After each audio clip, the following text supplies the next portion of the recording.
So, ngayon guys, nandito kami sa room namin. No? Double deck pala yung room namin dito, yung kama. Ayan. May taas to, tsaka baba. So, magpapahinga muna kami ngayon guys kasi grabe sakit ng ulo ko kanina. Ang dami ng dala namin kanina na bagahe. Super, ang bigat. Kumain lang kami kanina dun sa baba sa cafeteria. So guys, bukas naman tayo mag-vlog dito sa barko, sa tubo na sinasakyan natin. So, ito yung kama namin dito.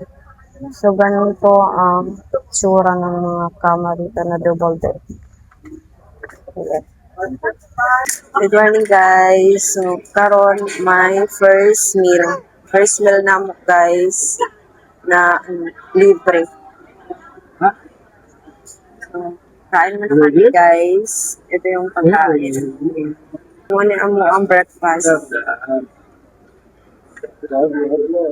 Babayan mo dito. Hindi, kaya na tayo. Iplahan ko muna si Zaking at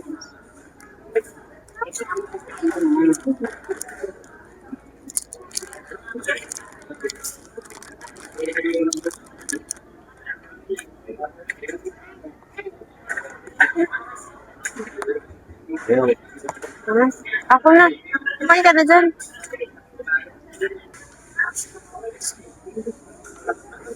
Ayun, sobrang good shortcut. Hindi naman ko tama, no?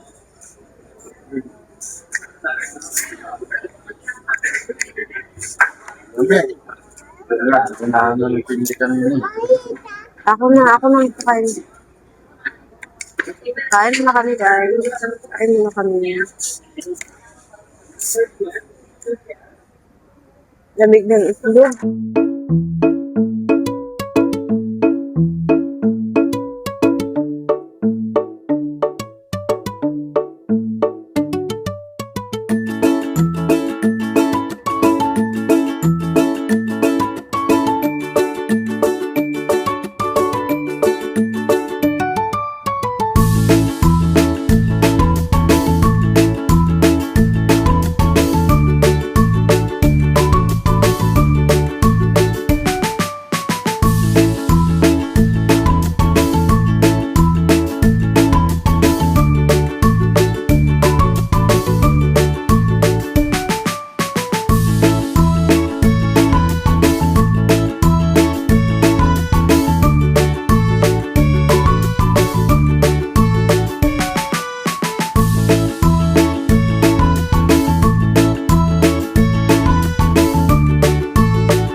Dito kami kumakain pag breakfast, lunch, and dinner. Dito kami umuupo. Maraming upuan dito din. So, dyan sa likod yung pagkain. Dyan kami magpipila pag time mag-breakfast na lunch, dinner.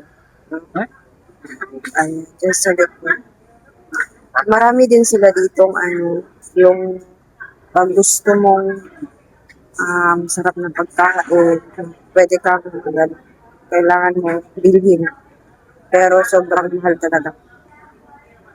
So, yung mga nila, pagkain, lang, masarap naman, pero unti-unti lang ba? Hindi kagaya, may mga menu talaga na, mga ulam, no? So, yun guys, pakita ko sa inyo kung anong dito. mga kainin, guys. Ayan, ano ba? Diyan sila nagsiserve ng pagkain sa likod. So, dito naman kumakain yung mga pasahero. Diyan sa Rizan Cafe, ano yan, mga VIP yan. Yung mga VIP, yung sa mga taas na talaga, yung mga mayayaman. Diyan sila kumakain. Ang sarap dyan, guys. Nakatry na ako dyan kumain. Yung room nila is hindi mega tourist, ano sa kanila, cabin. Pang mayaman talaga. Masarap yung pagkain nila dyan. So, tapos na kami kumain.